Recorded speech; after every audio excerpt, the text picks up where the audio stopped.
Thank you. I'd like to invite Jay and Brian and Sally to come and we have a few minutes for a Q&A.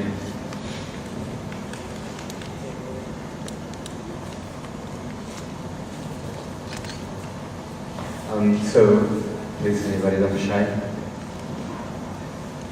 did you guys get inspired to do this project? The question was how we got inspired to do this project. One of the Meerkats, one of the 12, actually was working with the Phoenix Theater Ensemble, and they're the ones who had the 2 teaching artists that went in. And they were like, oh, you guys make movies, right? Do you want to just like come in and make a movie about this? And we're like, actually, yes! We do. Yeah, some of the people in the collective have backgrounds doing this kind of theater work as well. So it's an interdisciplinary group. We're not all filmmakers. Have a lot of different backgrounds and places that crossed over. And we've been making short films together collectively for a while. And we're looking for something that could be a good long-form story that could play out over an hour and a half. So yeah, we jumped at the chance. Yeah, it was really, I live really far from my own grandparents, so it was really, I filmed all of the stuff with the older women. I was kind of a cinematographer in that classroom, and it was so wonderful just getting to spend time with women in their 70s and 80s, with anyone in their 70s and 80s, because I think for us that was where a lot of the, I think we had as many stereotypes, even if they weren't exactly the same ones as the young people kind of articulate in the film. So I think, yeah, for me anyway, that made a huge difference, just getting the opportunity to spend time with all of them.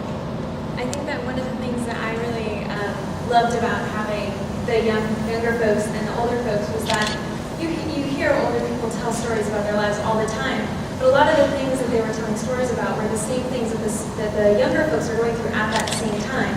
So it made their stories very present, and that was, it sort of makes you think about when you're hearing stories from your grandparents or wherever, to be like, no, yeah, you have to think about it as though it's as close to you as though it were happening right now. And that was really great to see that. We had access to the space that was a very vulnerable space for them and a very safe space. And so this whole theater, this kind of process of creating theater and creating an ensemble like this is based on that, is based on trust and creating a sense of intimacy. And so they kind of came into it knowing that it was going to be documented. We didn't cast this as a movie or anything. They all volunteered to make the play, knowing that it was also there was going to be cameras there the whole time. So we were a part of the process from the very beginning. Every moment that they walked into the room, we were already there with the cameras, and we were there until after they left. So we were very much part of that kind of safe space that was created. And with the older women, especially, we just kind of kept our distance in terms of having personal relationships with them until much later in the process. You know, we were very friendly and we smiled and tried to kind of help create that safe space and hold the space for them. But we were part of that experience. So the second question, which is about how they're reacting to it now. We've watched the movie with them kind of multiple times, even before it ever got to the stage it's at now. So work in progress screens, etc. And there was actually a little bit of contention around one of the conflict between Lucy and Juanita that unravels in the movie the first time we showed it to them. And it turns out that we included a more full version of what their disagreement was, and it turned out that Juanita had told us her version of the truth, which included some things that Lucy didn't think were actually true.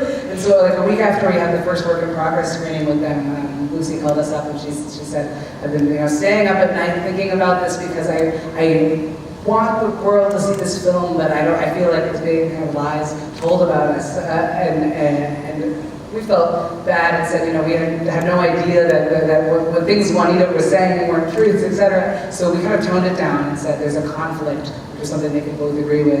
And then after the very first kind of premiere of the film, she came up to us afterwards and said, you got it. We feel so good about the way that it's represented. And so I don't know, I think that all of the feedback that I've gotten is that they really feel like the degree to which their dirty laundry is aired is definitely beneficial, and hopefully give people things, something that others can relate to and learn from and be moved from.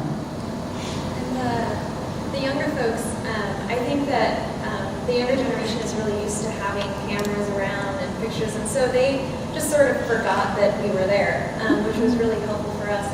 And David and Min went to the New York premiere, one of the showings, they were both there, and Min was really embarrassed, and David was like, I can't believe I said all that, I sound so stupid. And they just like, as it was unfolding, they just were not conscious of it. But both of them come to the shows that happen in New York, and they're very supportive of the film. So Min and David are now in film school. Yay! And I think that you can speak more about the older. Sure. So all four of the older women are all still alive. They're doing well. They're still struggling with health, but they're all doing well. And unfortunately, after this year, this was a one-year program that was funded by MetLife, and this theater ensemble kind of put this on. And afterwards, they didn't continue the funding for it. Because they were like, well, we already did it. Can you make us a toolkit so we can teach other people to do it? They were more interested in kind of having a product about it as opposed to actually doing the work. But now, because the film's starting to kind of gain some momentum and actually shows the impact of this work, we're now working between us and the Theater Project and the American Association of Homes for the Aging, trying to put together a bigger pitch and a proposal to get more funding to do this on a broader scale. So we're now using this film and we're screening it at conferences for senior centers, et cetera. And they're in the process of putting together a permanent ensemble of older adults at the University Settlement as well, which is great. Yeah. Well, thanks so much for coming here. Thank you guys.